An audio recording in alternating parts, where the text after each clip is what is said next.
s'en aller un soir, choubidoubidouba, au bal de sa copine, choubidoubidoua. Je sais pas si vous connaissez cette chanson. J'entends un peu des soucis. Moi, je l'ai apprise quand j'étais petite, quand je partais en colo. J'adorais vraiment partir en colo. Je partais déjà sans mes parents, hein, mais c'était cool. Je me sentais grande, autonome, je faisais plein d'activités, je me faisais de nouveaux amis, et puis il y avait les animateurs et les animatrices, quoi. C'était des adultes, mais en plus fun que les parents ou que les profs, quoi. Et avec qui on pouvait vraiment avoir des discussions et parler de plein de sujets, même intimes. Et c'est sans doute ces expériences-là qui m'ont donné envie par la suite de devenir moi-même animatrice puis directrice de colo. Et j'ai plus de 30 ans aujourd'hui. Oui, je sais, ça ne va pas. J'ai plus de 30 ans aujourd'hui, mais je continue, en dehors de mon activité professionnelle, à partir en colo l'été pendant mes vacances. Parce que je trouve que c'est un super espace, quoi.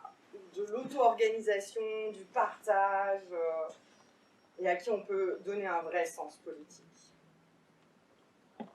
Vous comprendrez bien forcément au cours de tout ce que je vais pouvoir raconter que l'éducation, le rapport aux enfants, à la pédagogie tiennent vraiment une place importante dans ma vie. Mais en fait, c'était quoi la suite des paroles de la chanson?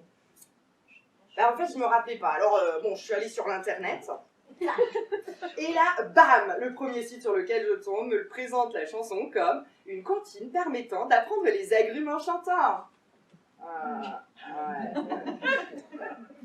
Non, parce qu'en fait, c'était pas vraiment pour les agrumes que je voulais vous parler de cette chanson. Parce que la suite des paroles, ça fait... Et pendant qu'il dansait, choubidoubidou, pendant qu'il s'enlaçait, choubidoubidou, le jeune garçon citron, choubidoubidou, a eu un zeste déplacé, choubidoubidou. Il a un zeste déplacé. Et la suite des paroles, ça dit que la mandarine met au monde une clémentine et on apprend les agrumes. Parce que, attendez, non, de quoi on parle en fait? Le citron, il a un geste déplacé. Un geste déplacé. Il la prend par surprise. Elle se retrouve enceinte. Et c'est la définition juridique du viol, ça, quand même. C'est une chanson pour les enfants qui raconte l'histoire d'un viol. Et même, en fait, il ne va rien se passer pour le citron. Hein. Même à la fin, il disparaît. On s'en fout du citron.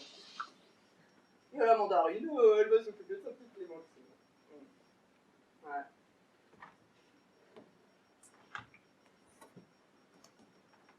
Mon corps m'appartient. Ça, c'est un slogan des années 70. Lors des luttes pour l'accès à l'avortement et à la contraception.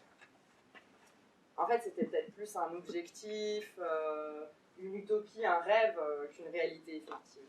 Parce qu'aujourd'hui encore, notre corps ne nous appartient pas totalement lorsque nous sommes une femme. La société porte un regard et nous amène à nous comporter d'une certaine manière.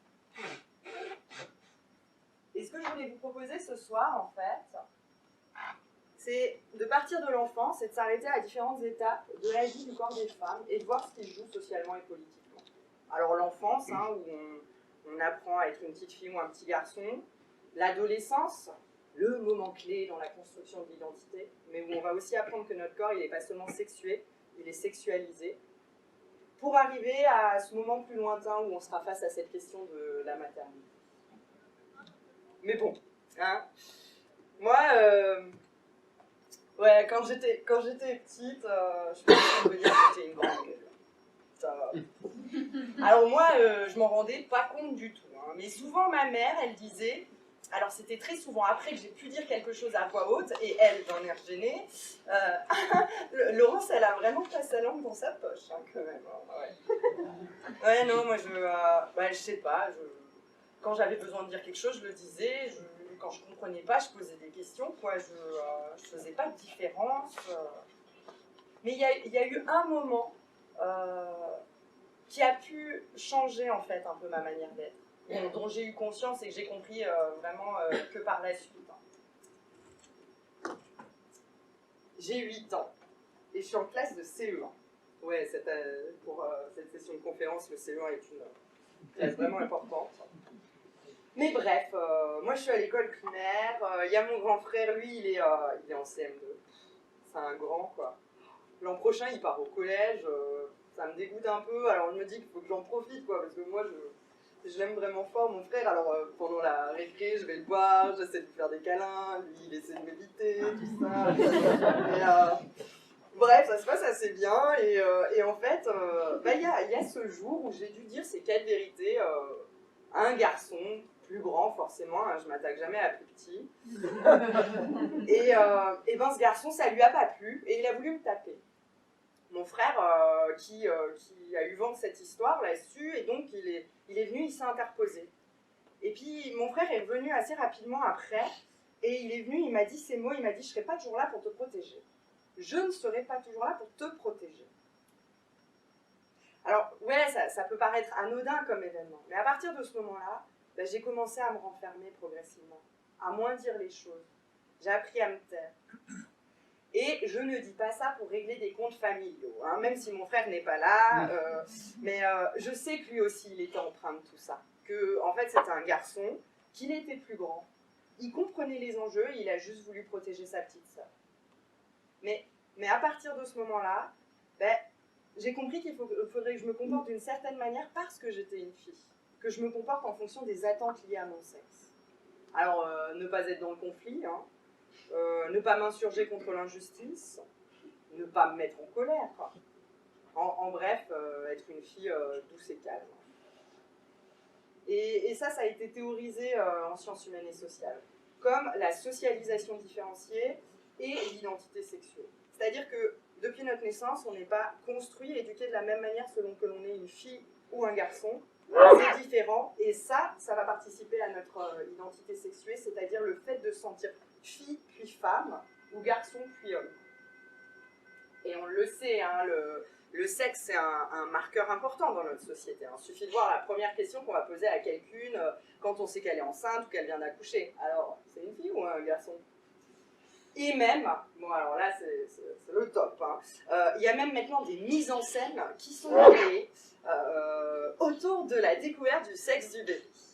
Alors ça se passe plus outre-Atlantique, mais les trucs NAS, ça arrive toujours, avec quelques années de retard, ça arrive toujours chez nous, hein. Donc alors, imaginez le truc.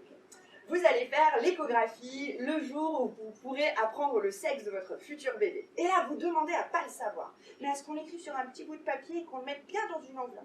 Et là, vous partez avec cette enveloppe et vous allez chez votre pâtissier préféré. Et vous lui demandez de faire un gâteau en fonction de ce qu'il y a écrit sur ce papier. Et là, le jour J, c'est bon, c'est le top, vous avez gonflé des ballons, vous avez mis de la musique, vous invitez des amis, vous filmez, hein. Ouais, vous filmez, parce que si vous cherchez sur internet, vous en trouverez pas mal. Et là, vous avez votre beau gâteau blanc. Et au moment de couper, vous allez découvrir si la génoise, elle est bleue ou si elle est rose. Moi déjà, ça me rassure pas vraiment de manger de la génoise bleue. Mais ce qui est quand même hallucinant, c'est comme si cette donnée allait changer vraiment définitivement le regard que les parents allaient porter sur leur enfant. Et pour illustrer cette importance du sexe comme caractéristique fondamentale dans notre société, je voulais commencer par vous présenter une petite expérience de psychologie sociale qui a été menée déjà maintenant il y a plus de 40 ans par John et Sandra Condry. Elle s'appelle l'expérience du pyjama jaune. Alors en gros, on prend des gens et on leur montre une vidéo d'un bébé de 9 mois. Ce bébé, il est tranquillement en train de jouer et il porte un pyjama jaune. Et à un bout d'un moment, le bébé se met à pleurer. Et la mission des participants et des participantes, c'était justement d'essayer d'interpréter les pleurs du bébé. Pourquoi le bébé se met à pleurer à ce moment-là ? À la moitié des gens, on a dit que c'était une petite fille sur la vidéo. Et à la deuxième moitié, on a dit que c'était un petit garçon. C'était la seule donnée qui changeait. Et bien, finalement, il s'est avéré que quand les gens pensaient que c'était une petite fille, ils avaient tendance à expliquer ses pleurs en disant qu'elle avait peur, qu'elle avait du chagrin. Mais que quand c'était un petit garçon, c'était plus parce qu'il avait du caractère, hein, il n'était pas content. Ouais, mais c'était la même vidéo, le même bébé. Mais en fait, on attribue des intentions et des traits de personnalité différents selon le sexe perçu de l'individu en face, et ici là d'un bébé. Et ça c'est notamment basé sur les stéréotypes. Bon alors, ouais, stéréotype, c'est un mot maintenant qu'on entend très très souvent, hein. On peut même repenser tristement à la manif pour tous qui scandait « touche pas à mon stéréotype ». Ouais, ils avaient des affiches, hein, ils les imprimaient, ils payaient pour ça. En fait, en faisant ça, qu'est-ce qu'ils faisaient? Ils disaient qu'ils avaient conscience, qu'ils connaissaient les stéréotypes, qu'ils savaient qu'il y avait des stéréotypes filles-garçons, mais par contre qu'ils voulaient absolument pas que ça change. Mais c'est plus compliqué. En fait, en psychologie sociale, on définit les stéréotypes comme des croyances socialement partagées sur les caractéristiques des membres d'un groupe. Des croyances socialement partagées sur les caractéristiques des membres d'un groupe. En fait, le socialement partagé, ça illustre le fait que c'est pas individuel, hein, mais que c'est bien collectif et que c'est construit. Et après, pour les groupes, on peut penser aux groupes d'âge, jeunes, vieux, ou aux groupes de profession, facteurs, traders. Et à chaque fois que je vous dis un de ces mots, un de ces groupes, en tête vont vous venir des images, des mots, des concepts. Et si on prenait tous vos mots, toutes vos images que vous avez pour un groupe et qu'on les croisait, on retrouverait des éléments communs. Et ça, c'est les stéréotypes. Et les groupes qui nous intéressent ce soir, je pense que maintenant vous l'aurez compris, c'est le groupe des femmes et le groupe des hommes. On a tendance à attendre des femmes donc qu'elles soient douces, affectives, dans le lien avec les autres, et des hommes plus qui soient ambitieux, forts, indépendants. Et ça, c'est autant ce qu'on va vivre dans notre entourage, dans nos échanges sociaux, que à travers les médias en général, hein, et les films, et dans toute la société. Mais le truc, c'est que ces stéréotypes ne sont pas anodins, parce qu'ils répartissent les êtres humains en deux catégories bien distinctes, opposées mais complémentaires. Et c'est ce que deux chercheuses, Marie-Claude Hortig et Marie-France Pigevin, ont appelé la bicatégorisation sociale de sexe, basée sur des rapports de pouvoir et d'hiérarchie. Pourquoi? Parce que, en fait, si déjà, séparer les êtres humains en deux catégories, en leur assignant des places et des rôles sociaux différents, c'est déjà problématique en soi. Ce qu'il est encore plus, c'est en fait quand la relation est asymétrique et qu'il y a un des groupes qui a l'ascendant, qui a le pouvoir sur l'autre. Et c'est ce qui se passe précisément dans les relations femmes-hommes. Il y a quelques années, quand ma nièce est née, j'ai cherché un peu des choses originales et j'ai voulu trouver des vêtements qui ne soient pas aussi marqués, aussi stéréotypés. Ça n'a pas été facile. Hein. Et c'est pas facile non plus aujourd'hui de trouver d'autres couleurs que le rose ou le violet pour les petites filles. Mais ce qui est assez drôle, c'est qu'il y a moins de 100 ans, en fait, les couleurs associées à chaque sexe, elles étaient inverses. Le bleu, c'était la couleur de la Vierge Marie, donc c'était associé aux douces clémentines, les mandarines. Et le rouge, le rose, qui étaient considérés comme des couleurs vives, c'était plutôt pour les citrons bien piquants.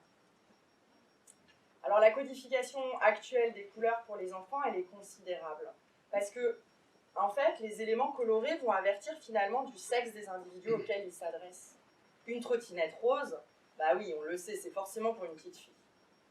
Alors que, en fait, la trottinette, pour les enfants comme pour les adultes, aujourd'hui, c'est quelque chose de mixte, c'est-à-dire que c'est autant utilisé par les filles que par les garçons. Ouais, on peut comprendre, il y a un aspect marketing et financier derrière tout ça, parce qu'en fait, on va pouvoir vendre 2 fois plus. Si on a des parents qui ont une petite fille puis un petit garçon, c'est hors de question que le deuxième, il se trimballe avec la trottinette rose de sa sœur. Hein. Il va falloir du bleu ou Spider-Man, des trucs comme ça.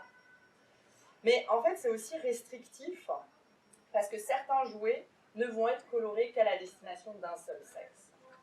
Et en fait, si toutes les poupées elles sont, et toutes les poussettes elles sont roses, le message qui est derrière, c'est bien que le pouponnage et le mimétisme parental, c'est réservé aux petites filles.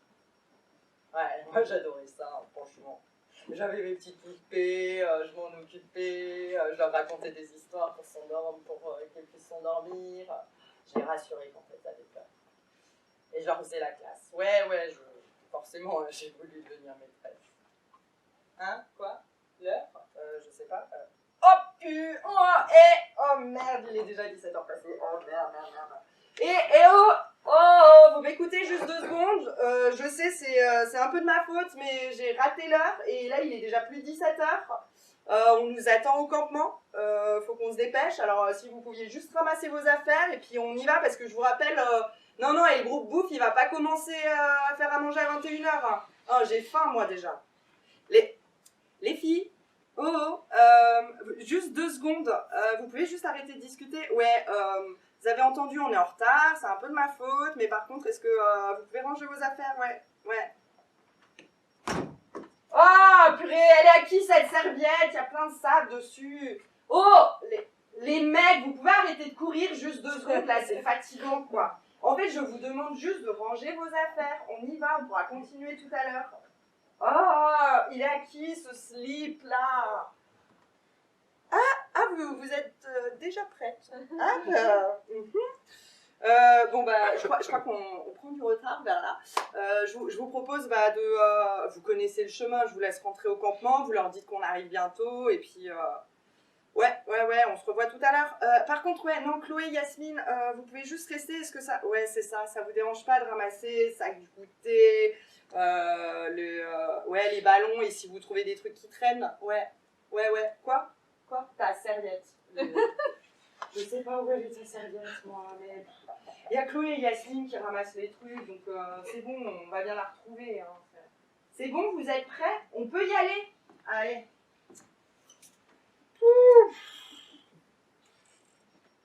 Ouais, c'est ce qui peut m'arriver de faire hein, en colo, encore maintenant. Bon, alors, juste parce que je suis pressée ou même que j'y pense pas en fait. Mais je recatégorise les enfants selon leur sexe. Je les réenferme dans une case. Alors pourquoi enfermer? Parce que, en fait, en faisant ça, qu'est-ce que j'ai fait? Je leur ai rappelé que c'était des filles et des garçons. Mais avec ça aussi, j'ai réactivé toute la panoplie des stéréotypes auxquels on est confronté depuis notre naissance. Hein. En plus, c'est bon, Chloé et Yasmine, je leur demande de m'aider. Ça aussi, c'est un truc qu'on apprend depuis qu'on est petite, quoi. Quand on est une fille, aider les autres. C'est... En fait, je suis venue réactiver et d'une certaine manière valider leur appartenance de sexe et les comportements, et ce qui peut les cantonner à ça, et même, pire, les amener elles-mêmes et eux-mêmes à avoir par la suite des comportements plus stéréotypés. Mais bon, ça nous arrive à tous, à toutes, hein, mais l'idée c'est peut-être déjà de l'avoir à l'esprit, quoi, d'en prendre conscience, et puis dans le feu de l'action, oui, moi aussi je le fais, on le fait tous, toutes, mais au moins on l'aura en vigilance. Et puis pour les rôles d'aide, on peut réfléchir à d'autres possibilités. Alors je sais pas, je dis ça, mais il y a d'autres possibilités, mais l'idée ça pourrait être que chaque jour, 2 enfants différents soient référentes de ranger un peu. Ça tourne, et puis comme ça, en fait, au final, on maîtrise nos propres automatismes sexistes. Parce que l'idée, c'est quand même d'essayer d'arrêter de restreindre les enfants, quoi. Et de leur ouvrir tous les possibles. Ouais, je continue à chanter. Ouais, j'ai l'impression que vous n'aimez pas trop chanter. Mais moi j'aime bien, et puis surtout là, aujourd'hui, ça... Ouais, je vois à votre réaction que vous n'allez pas vous souvenir de quel jour on est. On est le 4 septembre 1997. J'entre au collège.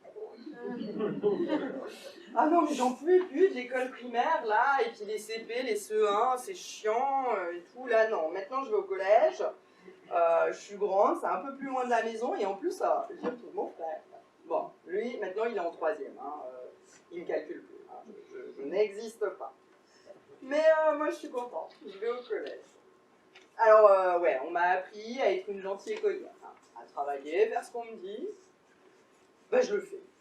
Alors, au moins d'un point de vue scolaire, Non sans un peu de stress, hein, toujours, mais mon année, elle se passe bien. Par contre, il y a quelque chose auquel j'avais pas pensé. En fait, je suis restée la même gentille fille dans ma tête, mais mon corps, lui, il a changé. Il a changé plus vite que la moyenne. J'ai 12 ans, je suis grande, en fait, je mesure quasiment la taille que je mesure aujourd'hui. J'ai des hanches et puis j'ai des seins. Bon, je savais que ça devait arriver. Hein. Et je vais pas vous mentir, même je m'en réjouissais un peu. Ah ouais, parce que à force de regarder des films, de lire des trucs pour ados et tout, l'arrivée de la poitrine, pour moi, ça marquait quand même un peu comme les règles, l'entrée dans l'adolescence pour une fille et pour une future femme, quoi. C'est la promesse. Et donc, les miens, ils sont un peu précoces, mais c'est pas grave, hein. J'ai des seins, j'ai ma soutien-gorge, et puis voilà. Mais ce que j'anticipe pas, c'est les autres. Je vais être très rapidement, pendant mon année de 6e, rebaptisée, surnommée. Et ça va me suivre tout le collège. Hein. Ouais, je m'appelle Laurence, hein, vous vous souvenez? Donc, suite à la proposition hyper et originale de garçon, et bien évidemment contre mon gré, là, je deviens Lolo. Et même gros Lolo. Hein, je suis comme un Pokémon, j'évolue. Et ouais. En fait, tout le monde m'appelle comme ça, enfin, beaucoup de garçons.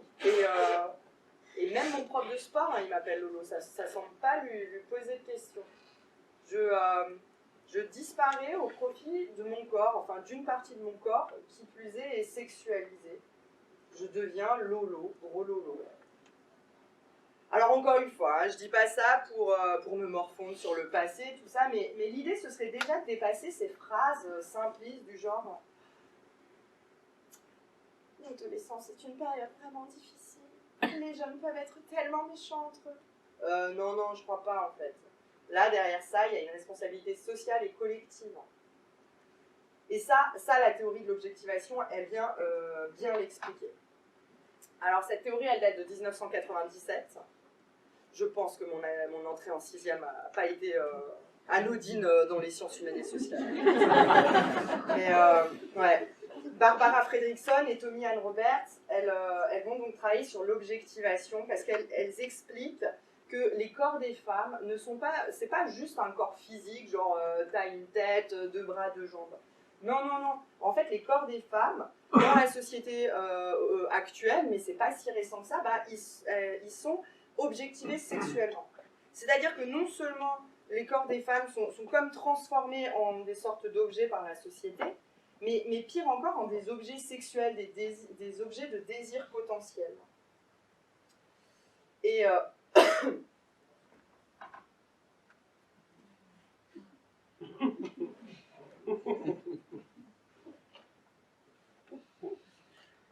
et en fait, ce qui est encore plus difficile, quand on y pense, cette objectivation, elle est déjà difficile, elle peut avoir des conséquences délétères sur sa propre perception, mais le problème, c'est que à force, on l'intériorise aussi. Et ça s'appelle l'auto-objectivation. C'est-à-dire qu'on va se transformer soi-même en une sorte d'objet, en objet à façonner, un objet à adapter à des attendus sociaux bien précis. Mais bon, moi, je suis en 5e. Et en 5e, je suis hyper fière d'un beau t-shirt. Ouais. Je m'en tâche. Ouais, parce que j'ai 13 ans, hein, c'est vrai que je me prends des remarques depuis ma 6e, mais j'en suis pas moins dans une phase d'acceptation et d'appropriation de mon propre corps, quoi. Donc je vais chercher à l'assumer hein, d'une certaine manière et aussi avec tout le paradoxe que ça représente d'essayer d'assumer son propre corps dans le regard des autres et dans l'objectivation sexuelle qui en est faite, quoi. Alors oui, j'ai plus 13 ans aujourd'hui. Mais je ne me souviens pas exactement de ce que ça pouvait faire de porter ce t-shirt pour moi. En tout cas, face à mes agresseurs du quotidien, hein, c'est-à-dire je ne mettais pas n'importe où. Hein. Mais en fait, en même temps qu'il y a une mise en valeur d'une partie sexualisée de mon corps, il y a aussi un message d'interdiction. Et en faisant ça, eh ben, ça illustre bien que ce qu'on appelle l'adolescence, en disant que c'est éventuellement un moment compliqué, ben oui, parce que notamment en tant que femme, on peut vivre cette objectivation sexuelle sans vraiment la comprendre. Et donc on trouve des parades. Et donc oui, d'une certaine manière, eh ben, ce t-shirt m'a aidé à m'assumer telle que j'étais. Mais si Barbara Fredrickson et Tommy Ann Roberts se sont intéressés à l'objectivation sexuelle, c'est notamment pour étudier les conséquences délétères sur la santé mentale des femmes. Parce que derrière cette objectivation, bah, il y a bien une norme, il y a un corps idéal et idéalisé de la femme, auquel il va falloir tenter de ressembler coûte que coûte pour être accepté, pour exister. Et donc, en fait, bah, si on y pense rapidement, l'idéal de beauté occidentale, tout du moins, bah, ça va être généralement être claire de peau, hein, être grande, être glabre, ouais, pas de poils, hein, les poils c'est pour les moches, être mince, hein, mais quand même avoir des formes, hein, des seins, des fesses, des hanches, enfin tout ce qu'il faut. En gros, comme la poupée Barbie, c'est assez irréaliste. Et moi, quand on me dit poupée Barbie, maintenant, j'ai souvent tendance à l'associer à la publicité. Parce que ces dernières années, il y a quand même eu pas mal de critiques contre la publicité qui mettaient en avant des femmes, mais déjà en mettant en avant des femmes avec des corps totalement irréalistes, mais qui plus est, qui étaient dans une seule fonction, quoi. C'est de plaire, c'est d'être désiré par des hommes. Mais en fait, la publicité, c'est qu'un petit élément, hein. C'est que la partie émergée de l'iceberg, parce que ça, on le retrouve partout dans la société, hein. On va le retrouver dans les médias en général, dans les films, dans les revues, dans la presse féminine, hein, et presse féminine qui aujourd'hui se décline en presse féminine pour adolescentes, même presse féminine pour petites filles. Et le fait qu'aujourd'hui encore, il existe des gens qui soient capables de défendre le droit d'importuner. C'est-à-dire le droit de porter un regard et une parole sur le corps de femmes inconnues dans la rue. Et les conséquences délétères, bah, elles vont venir du fait de ne pas réussir à atteindre cet idéal. Et on va retrouver des troubles alimentaires, des troubles dépressifs. Parce que, en fait, ne pas réussir à atteindre cet idéal, bah, c'est risquer de ne plus plaire. Et comme en tant que femme, on apprend que plaire, c'est quelque chose de très important, et ben ça va être risqué d'être rejeté.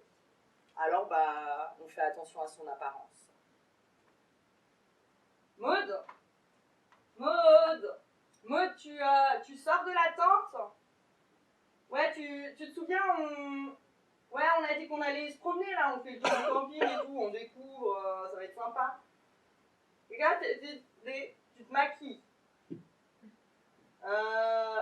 Ouais, mais tu sais, cet après-midi, on va au lac, on va se baigner quand même, enfin, ça va couler, ça va être dégoûtant, quoi. En plus, je te rappelle qu'on est quand même dans le trou du cul du monde, hein. Il y a à peu près 10 pélos dans le camping, hein. Ah, tu sors jamais pas maquillée? Ouais, d'accord. Bah, on t'attend, dépêche-toi. On va attendre Maud, hein. Et comment, en fait, on peut réagir avec Maud? Parce que moi aussi, passé tout un temps, et ben pour moi, c'était pas possible de sortir pas maquillée. Et je le voyais pas du tout comme une contrainte, hein. Juste, c'était pas possible, c'était comme ça. Ouais. Alors, je sais pas, j'aurais pu lui dire hein, que je comprends cette nécessité de se maquiller, les injonctions de la société, blablabla, mais qu'au final, elle est belle au naturel. Non seulement c'est pourri, mais en plus, c'est toujours en lien avec la question de l'apparence et de la beauté, quoi. Ouais. Et la beauté qui va de pair avec la jeunesse, hein. Enfin, pour les femmes. Hein. Un homme de 50 ans, c'est un bel homme, il a du charme, on voit qu'il a vécu. Une femme de 50 ans, c'est une femme de 50 ans. Tout à l'heure, quand j'ai commencé la conf, je vous ai dit, j'ai plus de 30 ans, je sais, ça se voit pas. Et en fait, quand j'avais construit la conche, je m'étais dit, ah, c'est drôle, ça va. Allez, il faut essayer de réveiller les gens, de les motiver, alors je vais les faire rire un peu. En fait, il a fallu qu'une amie me le fasse remarquer pour que je me rende compte que moi-même, en fait, j'étais encore très empreinte de ces attentes sur les corps des femmes, sur mon propre corps. Parce que, en faisant ça, qu'est-ce que je fais? Je me dévalorise et je me réduis à mon apparence qui devrait rester parce que je suis une femme juvénile. Ouais. Des années de déconstruction, des années de féminisme, et c'est pas fini. Ouais, ça prend du temps de tout déconstruire. Mais en tout cas, une lecture qui a vraiment été salutaire pour moi, ça a été l'ouvrage collectif Mon corps est un champ de bataille, qui contient notamment l'analyse sociologique de Carla Rice, mais qui contient aussi, et enfin surtout pour moi, ce qui a été vraiment très important, c'est d'y lire énormément de témoignages différents de femmes qui vont raconter leurs rapports difficiles, conflictuels, même destructeurs avec leur propre corps. En fait, quand j'ai lu ce livre, je me suis rendu compte que j'étais pas seule. J'étais pas seule à souffrir, j'étais pas seule à me poser des questions. En fait, je réalisais que c'était pas un petit problème de Laurence qui va mal avec son corps et elle voudrait être plus maigre. Non, en fait, c'est quelque chose de structurel, de social. Carla Rice, elle dit ces mots. La société habite notre corps, nous l'avons incorporé dans notre chair et dans nos os. Et elle dit que ça, c'est sur tous les plans de notre corps physique. Elle dit que, en fait, en tant que femme, on apprend qu'on existe à travers notre corps. Et que d'une certaine manière, notre pouvoir à nous, il est à travers ce corps. Donc c'est une manière de réduire notre pouvoir à une seule sphère, à celle du corps. Mais c'est peu après la lecture de ce livre que j'ai vraiment vécu un moment extraordinaire entre eux. On était déjà un peu alerte sur toutes ces questions avec des amis. On a fait venir une intervenante du planning pour proposer des ateliers aux enfants en fonction de leur âge sur les stéréotypes et puis les relations filles-garçons. Bon, alors déjà, pour toutes celles et ceux qui avaient participé, ça a déjà bien remué, mais surtout, ça a créé l'envie chez les ados de se réunir en groupe non mixte, chez les adolescentes. C'est-à-dire les filles ont eu envie de continuer la discussion. Bah alors, ouais, le soir, on s'est dit, ok, on s'organise ça, quoi. Alors d'un côté les filles, de l'autre côté les garçons. Je pourrais forcément vous raconter que ce qui s'est dit du côté des filles. Et on s'est installés dans les canapés, tout ça, bien, et puis on a commencé à discuter. Et là, ça a fusé dans tous les sens et plein de sujets ont été abordés. Et beaucoup autour du corps. Hein. Il y avait le regard des garçons, le poids, les troubles du comportement alimentaire, l'automutilation, les idées dépressives, les idées suicidaires. C'est pas réjouissant, non. Mais en fait, ça a permis d'ouvrir la parole. Elles ont confié que c'était la première fois, ou une des premières fois, qu'elles s'étaient senties prises au sérieux sur ces sujets. Et notamment parce que nous, on était là, les deux animatrices, en fait, on représentait le groupe des adultes, et pour une fois, en fait, elles étaient écoutées sur ces sujets, et même on avait partagé notre propre rapport à notre corps actuel, mais aussi pendant notre adolescence. Oui, c'est pas magique, hein, un atelier de non-mixité. Mais en fait, ça a vraiment permis de libérer la parole, de se rendre compte qu'on n'était pas seul, et de créer une sorte de collectif. La non-mixité, c'est une étape dans l'émancipation. C'est une première étape. Parce qu'en fait, ouais, il va encore s'en passer pas mal de choses dans la vie du corps des femmes. Et là c'est le moment où il faut que je vous avoue quelque chose. En fait, il y a quelques années, un certain nombre, j'ai été étudiante sage-femme.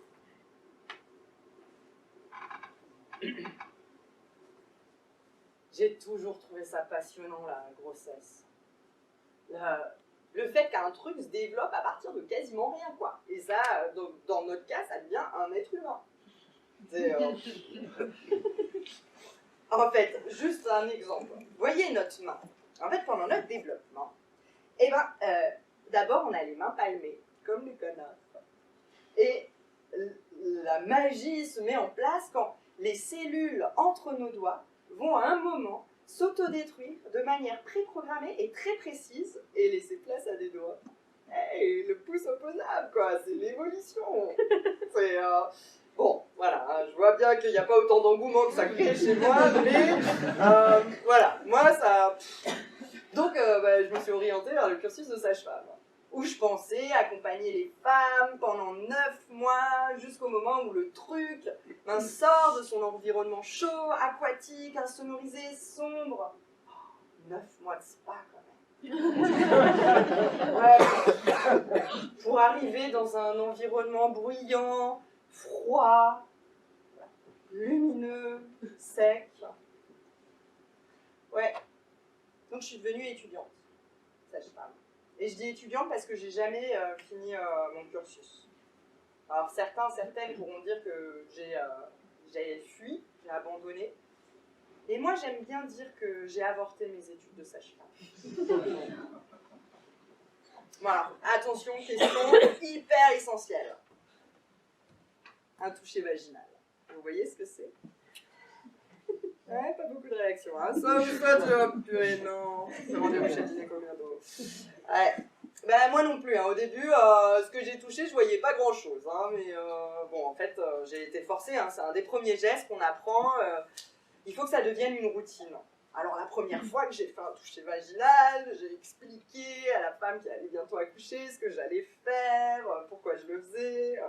D'ailleurs, je me souviens bien, je lui ai dit c'est pour bientôt. Et la sage-femme, après, est passée derrière moi. Elle a dit non, vous inquiétez pas, on n'y est pas encore. Hein. Donc, en fait, je sais même pas ce que j'avais touché. Mais en tout cas, voilà, j'ai pris le temps, tout ça. Mais en fait, progressivement, ça devient une routine parce que dès qu'une femme a perdu les os ou a des contractions, c'est un toucher toutes les heures. C'est juste une routine, quoi. En gros, ça donne à peu près ça. Hein. Genre, je rentre dans la pièce. Bonjour, ouais, je viens juste, je suis la nouvelle sage-femme, je viens voir où on en est. Là, je tournicote mes doigts dans son vagin. Bon, c'est pas du tout pour maintenant, hein, je reviens tout à l'heure. Ok, alors, dilatation à 3, il est 13h, je pense qu'on en a pour la nuit. Aussi bien que je me souvienne, je pense n'avoir jamais demandé à aucune femme la permission de la toucher dans cette partie du corps très intime. Au pire, je les prévenais. Au mieux. C'était pour dire attention, j'ai les mains froides. Mais en fait, pour le consentement, savoir si la femme que j'avais en face de moi était d'accord pour que j'introduise mes doigts dans son vagin, on n'y était pas. Pourtant, il aurait pu suffire d'un si vous êtes d'accord. Et ça c'est un aspect de la violence obstétricale et gynécologique que vont vivre les femmes au cours de leur grossesse et de leur accouchement. En réalité, en à peine 1 an, j'ai fait vivre des violences obstétricales à des dizaines de femmes. Il faut imaginer quand même, quand une femme arrive, parce qu'elle va bientôt accoucher à l'hôpital, on va la placer dans une pièce. Il y a toute une petite série d'actes médicaux considérés comme de manière assez banale, qui vont être faits très rapidement. En fait, elle arrive, on l'installe dans une pièce, souvent il y a un lit, on l'invite à s'y poser. Puis on va lui poser une perfusion, c'est-à-dire juste le début du tuyau, ça c'est juste au cas où s'il y a une urgence. Après, on va lui donner du microlax. Alors le microlax, c'est à mettre dans l'anus, c'est pour vider le rectum, parce que souvent au moment d'accoucher, on fait caca aussi. C'est sexy, hein, l'arrivée, elle donne tout de suite envie. Puis il y a le toucher vaginal, hein, toutes les heures, ça maintenant on a bien compris. Puis en fait, on va faire un monitoring régulier du cœur de la femme et du bébé. C'est-à-dire qu'on va poser des capteurs sur le bide et au niveau du cœur de la femme pour vérifier que les battements cardiaques, que tout aille bien. Et puis finalement, généralement, il faut quand même l'avouer, on va injecter l'hormone à travers la perfusion pour accélérer les contractions. Ça, c'est si tout se passe bien. Vous imaginez, en fait, vous êtes sur un lit, dans une position qui commence à devenir clairement inconfortable. On vous met la perfusion. Attention, bougez pas trop, le fil il est un peu court, d'accord? On va refaire le monitoring du bébé, d'accord? Et là, on vous dit que vous pouvez mettre au monde votre bébé et que ce sera le plus beau jour de votre vie.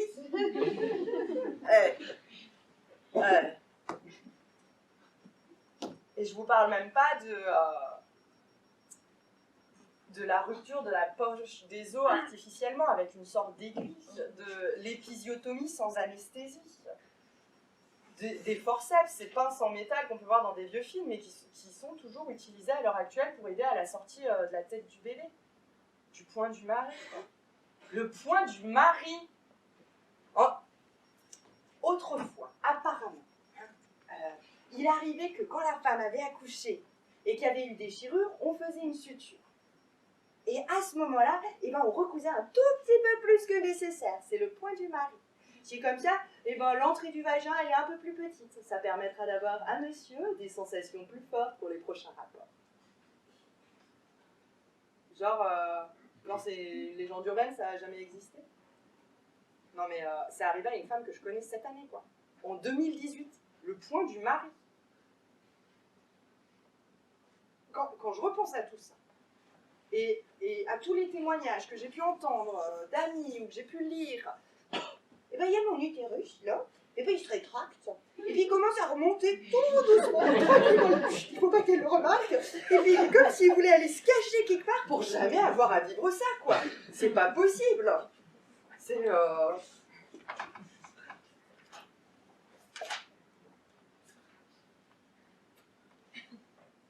Est-ce que si mon utérus il a si peur que ça, c'est parce que dans ce monde-là, la femme, la future mère, elle disparaît.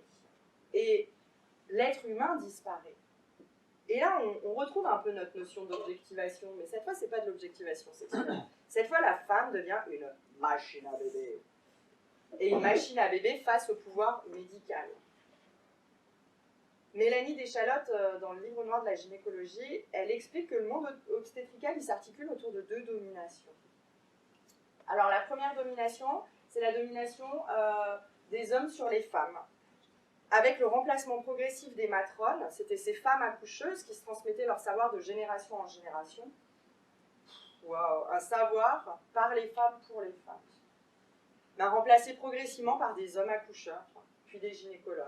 Ce qui nous amène à la deuxième domination, celle du monde médical, où depuis 60 ans, l'hôpital est devenu le lieu unique où accoucher.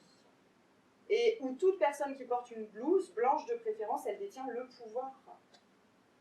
C'est pas facile de s'opposer au monde médical. Alors déjà, souvent parce que c'est dans l'urgence, qu'on n'a pas forcément les clés, les connaissances, mais que même si on a acquis un savoir, des connaissances sur notre propre corps, les femmes, elles restent des patientes à gérer. Et ça on l'apprend bien avant d'être face à cette éventuelle question de la maternité. À 16, 18, 20 ans, quand on va découvrir le monde de la gynécologie.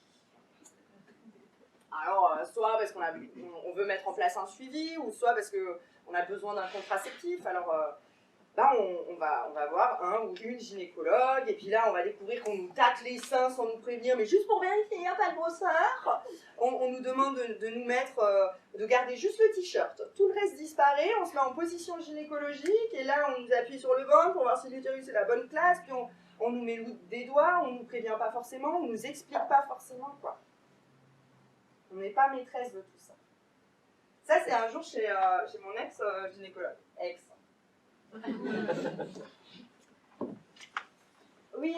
Oui, bonjour, ouais, j'ai pris rendez-vous parce que ouais, je voudrais me faire poser un stérilet. C'est décidé. Ah, vous en posez pas au nullipare. Je suis pas nulle. Non, j'ai jamais eu de grossesse ni d'enfant. Pourquoi je veux un stérilet? Même si vous m'en posez pas, d'accord. En fait, j'ai plus trop envie de prendre des hormones. C'est quand même assez contraignant au quotidien, enfin pour moi, hein, c'est par rapport à moi. Et puis en fait, je suis un peu gênée. J'ai plus trop de libido. J'ai lu que ça pouvait être lié les... Ah oui, c'est vrai, les hormones, la libido, ouais. Je suis rassurée, hein, ouais. Ah, mais vous ne me poserez pas de stérilet. D'accord. Hein? Quoi? Une ordonnance de renouvellement de ma pilule. Mais j'ai plus de sexualité.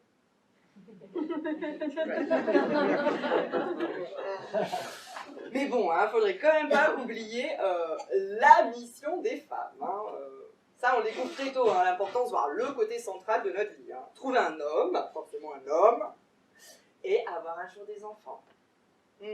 En fait, à peine sortis de nos poussettes, on nous en offre déjà en cadeau pour qu'on s'entraîne.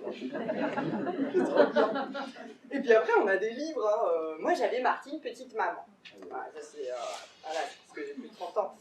Mais il y en a d'autres aujourd'hui. Et puis, c'est pas pour nous rassurer, hein, mais les Martines sont rééditées. Hein. C'est la joie de la nostalgie, le pétinisme, tout ça. Et donc, voilà, on découvre que notre vie ne sera complète, comblée, que si nous avons des enfants. Et Colleen Cardy et Chiara Cagliarello, elles parlent justement de cette injonction à la maternité dans l'encyclopédie critique du genre. Elles expliquent qu'en plus, ce qui est fou, c'est que malgré les évolutions sociétales de ces dernières dizaines d'années, c'est-à-dire que maintenant, on a accès à la contraception et il y a la possibilité d'avortement. Donc on a pu séparer en fait sexualité et reproduction.